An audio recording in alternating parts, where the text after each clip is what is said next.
Well, hi everyone, it's Marcus again, and welcome to Zooming in the Jungle Room. Apologies about the lights. It's not that great on me right now because it is nighttime. We're doing this at 9 o'clock, but it's midday in the UK where we're Zooming right now, and I'm speaking to Rory Phelan. Rory, how are you?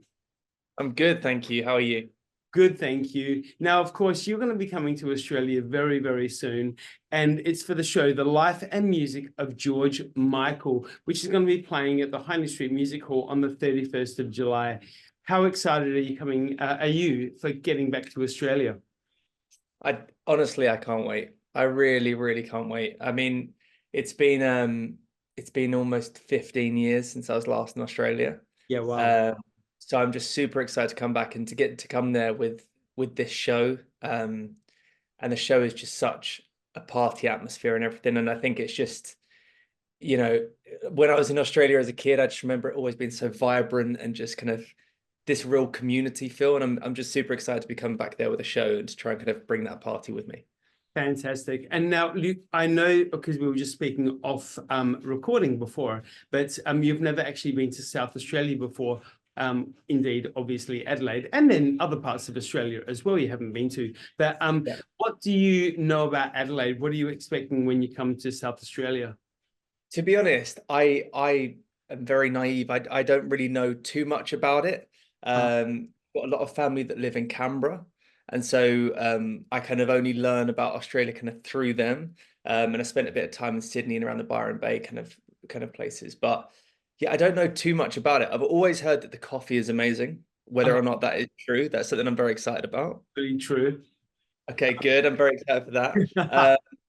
And yeah, I just kind of, to be honest, I don't really know what to expect. I was so lucky to spend the first part of this year on tour in America. And again, I've only ever really been to New York. So everything was like, it was like a constant holiday. You wake up in a new place and you're like, oh my God, they've got this and they've got this and stuff. So I'm really, really excited to explore and to kind of to learn more about Adelaide while I'm there. Well, I'm going to tell you exactly how it is. All right. We do have incredible coffee. We have got amazing cafes. We've got amazing restaurants. Some of our food culture in Adelaide is incredible and starting to become very world famous. But on top of that, I mean, I don't know what you drink. That might have been a coffee just then. I'm not sure. But our wine industry is world famous. Our I've wine heard about industry wine, yeah. is incredible. So if you come early enough, we can jump in a little Uber and we'll go around. I'll take you to some of the most amazing wineries that you'll. That is what I'm after. The two things I've promised myself is I said, like, first of all, I've got to taste this amazing coffee. And also all I can remember as a kid, and I don't know why, is steak sandwiches in Australia. For Uh-huh. some reason, I just can't. That was the only thing I remember ever leaving being like, that was so tasty. So that and is it Vegemite? Yeah, Vegemite. Yeah, yeah. Vegemite. That's it. Oh, and Tim Tams. Oh Oh, yeah. you Yeah. know what? If you like your coffee, a Tim Tam and coffee is the Tim Tam best coffee. Yeah. combination you will ever try. All right. Yeah. Seriously, Rory, I'm going to give you a bloody treat when you get here to Adelaide. And you know what? We might even throw in a kangaroo and a koala. We'll see Oh, what we you've got it while we're at it, right? do. Got Okay. it. Adelaide is the place to be. Hey, now that's all very lovely. South Australia, Adelaide, amazing, incredible. Australia too. But let's talk about the George Michael show now. So, when did you first get connected with the George Michael catalog? Or the So George Michael artist? I auditioned back for the show in 2019. I was on tour in the UK in a show called Club Tropicana, which actually had nothing to do with George Michael, but it was like an 80s musical. Yep. Um, and before kind of auditioning for the role, I'd always been involved in musicals, so either in the West End or on tour, and things like Mamma Mia and Grease and things like that. And so when I was called into the room, they kind of said, "Oh, we want you just to try and sing like George." And I've never, my mum's a huge fan of George Michael, so I'd always listened to music, but never tried to sing like him. And, we went through a few different times in different ways and, had a few recalls and eventually got the job. And I was like, oh, great, this is so exciting. And then I kind of just immersed myself in his music. And, I think that I'd always listened to it, but I never realized how many hits he had. And once you start kind of going through kind of on Spotify or something like that, you're like, oh my God, I want that one. Oh, and that one, and that one. You just kind of constantly hear them.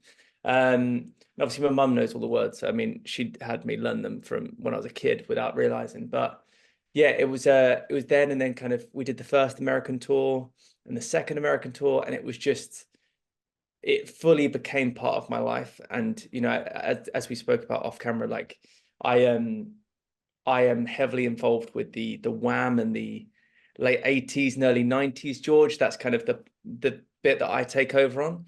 Yeah.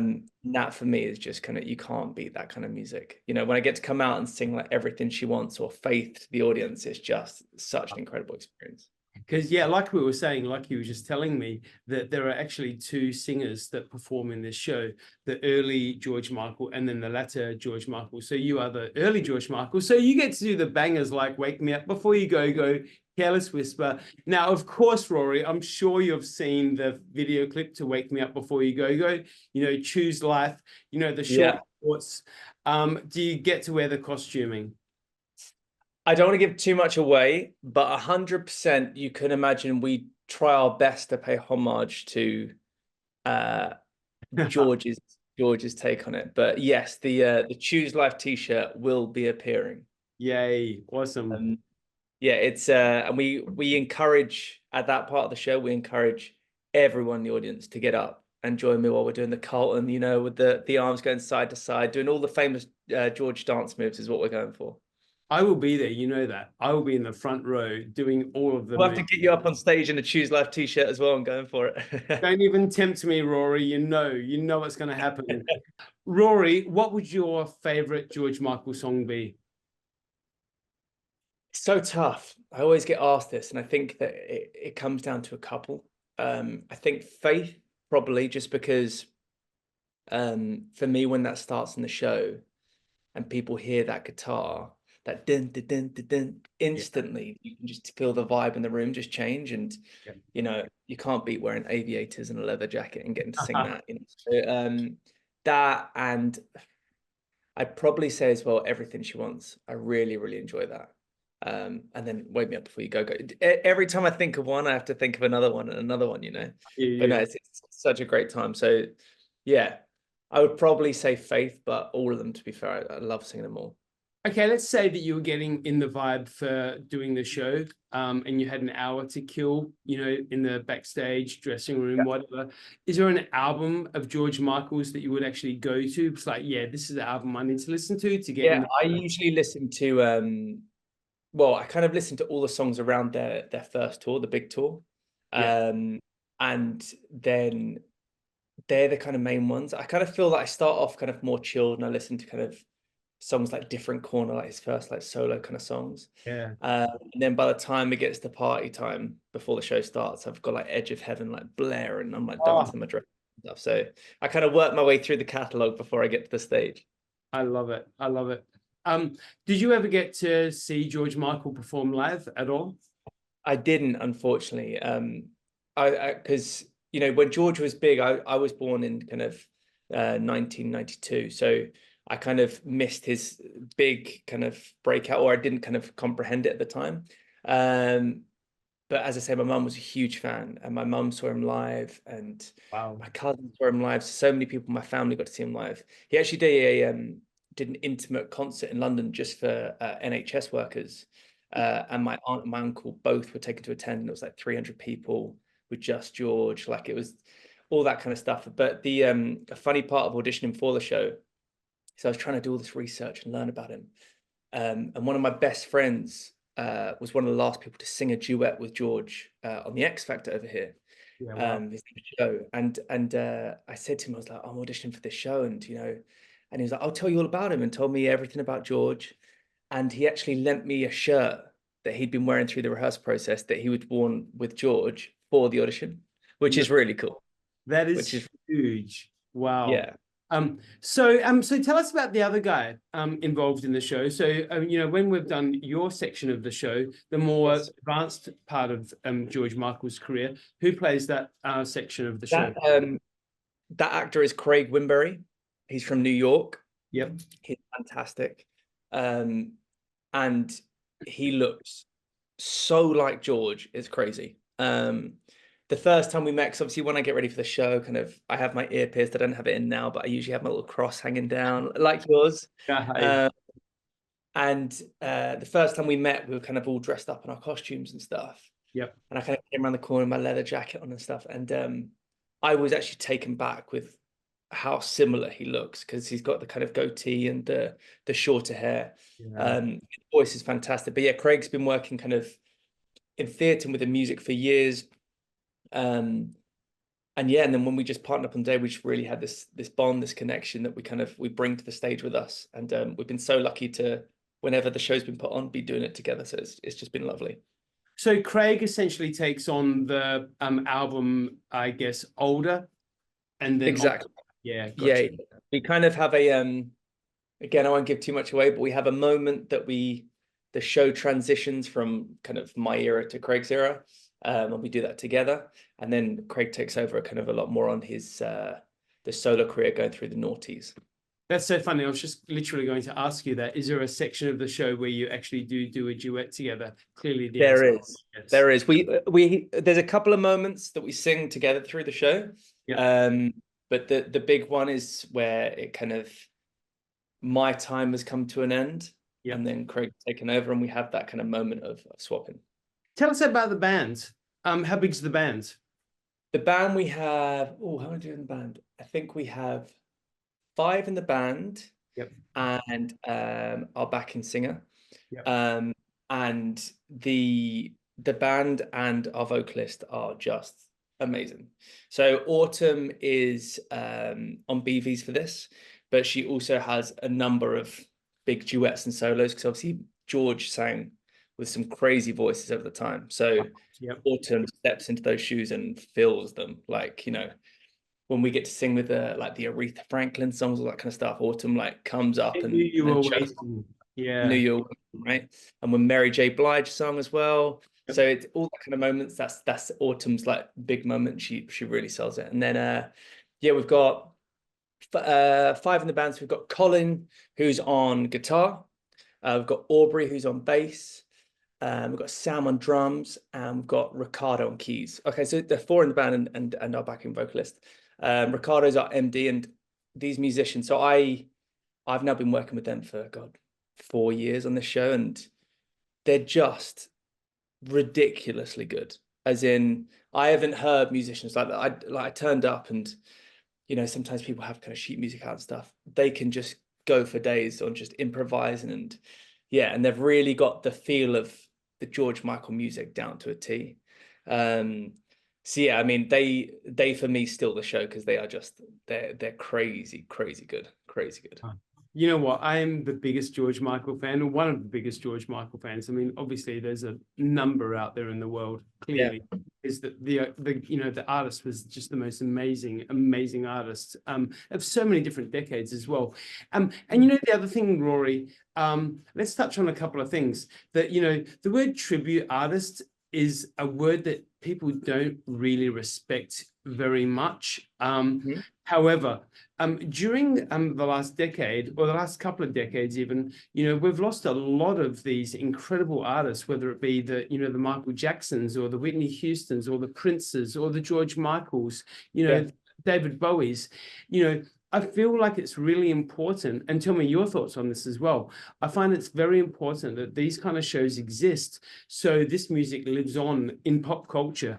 Otherwise, as it becomes non-existent. If we didn't obviously always pay homage to Marilyn Monroe would have been long forgotten about decades ago. But because we are constantly acknowledging, how brilliant her movies were, or how iconic her brand and look was, it's because of that the young kids these days are aware of Marilyn Monroe, and that's what we need to be doing to these artists that have now departed the world. Do you agree? Yeah, I completely agree. I mean, we kind of like to think of it as a kind of a concert experience that involves the audience as well, because I'm under no illusion that I'm George Michael. That is not something that I try and kind of give off, but it's more, we look to have it as like a celebration of the music. Yeah. And that's why I think that initially when I came involved, the producers and the director were really keen for for me to come over because I'm from London, not, I think, probably about 25 minutes away from where George actually lives. Yeah, wow. So it's that kind of relation to it. And they were kind of, we want to pay homage to him and to where he came from and everything. And I think, as you said, it's about celebrating the music. Okay. And it's what we want is when people come to that theatre, we want them to be able to close their eyes and be like, I'm back at that show in 1989 or something. I'm back watching the first Wham tour. I'm doing those things. And I asked from the start, I'm like, guys, if you want to get up, dance, if you want to sing, I want all of that. I want everyone to kind of feel that they can bring out that inner excitement that they had back when they first heard these songs, and the aim is that everybody leaves going, oh, that's so amazing. And we talk about George, we talk about his career and the things that happened to him, but it's that real concert experience that we look to try and connect people back with those kind of original emotions. Now, you've told me, a couple of your favorite songs. You've told me, an album that you really enjoy. But is there a song that you get to perform in the show, you get to perform yourself that you're like, yeah, this is the song I deliver really, really well? What would that be?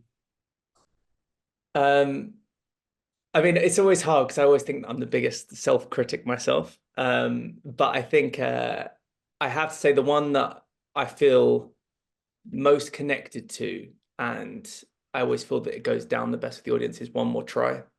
We kind of do a bit more of a kind of gospel version and kind of break it down to emulate one of his live performances he gave. And I'd say that's the one that each night when it gets to, I'm like, oh God, here we go. This is the big one. Please, so that's the one. You do Kissing a Fool as well. We don't do Kissing a Fool, believe it or not. We don't. Which well, there's been talks about whether we add it in or take away, but originally we rehearsed Kissing a Fool in. But when we were trying to have to like compact to make the show fit within times, Kissing a Fool was one that came out. But that originally was in my set. So who knows? Maybe we're going to add it back in for Australia. You know what? Forget about Australia. Add that in for Adelaide, and when you perform, there can be the encore, and this one goes out to Markus. Exactly. Right? Yeah. I thought we'd sing Kissing a Fool just for you. Yeah, okay, we're doing it. We're happening. Hey, Rory, what can we expect from the show? A George Michael fan, a Wham fan coming to the show. What can we expect to take away from the experience? What to expect is a party atmosphere, okay? There are moments that we want you just to sit and just listen to the music. But ultimately, my goal, whether or not this is the goal of everybody else, but my goal is I want everybody in there to be at that party, that atmosphere of like hearing the music for the first time. Every time the start to Everything She Wants starts, everybody in the audience erupts and they're just like, yeah. And I'm like, let's sing it together. Let's, it's about having that connection with myself and the audience. And so if you're coming to watch it, we want you to leave re-loving that music again and reliving it. Yeah. It's a bit of a different theatre experience probably to some other shows, but we want you very much involved. We want you really involved. And I don't want to see anyone sitting down for Wake Me Up Before You Go Go. That one we dance together. I can guarantee, I can't speak for all the other states in Australia, but I can guarantee us South Australians, us people in Adelaide, love to engage ourselves in the show. So I can guarantee we will be dancing, we'll be cheering, we'll be singing along, we'll be giving you a standing ovation. It's going to happen, Rory. That's what we like to hear. Hey, we've been speaking to Rory Phelan. He is part of the show. The Life and Music of George Michael is coming to the Hindley Street Music Hall, which is just in Adelaide, just a couple of streets over that way, on the 31st of July, 2024. I can't wait. I'm going to be there. I've got my tickets already. I'm excited. Rory, thank you so much for talking to us this afternoon, and you have a wonderful day, and we'll see you in just a couple of months' time. Can't wait. Thank you so much. And thank you for the time taken out. Absolute pleasure. Thank you so much, Rory. Cheers.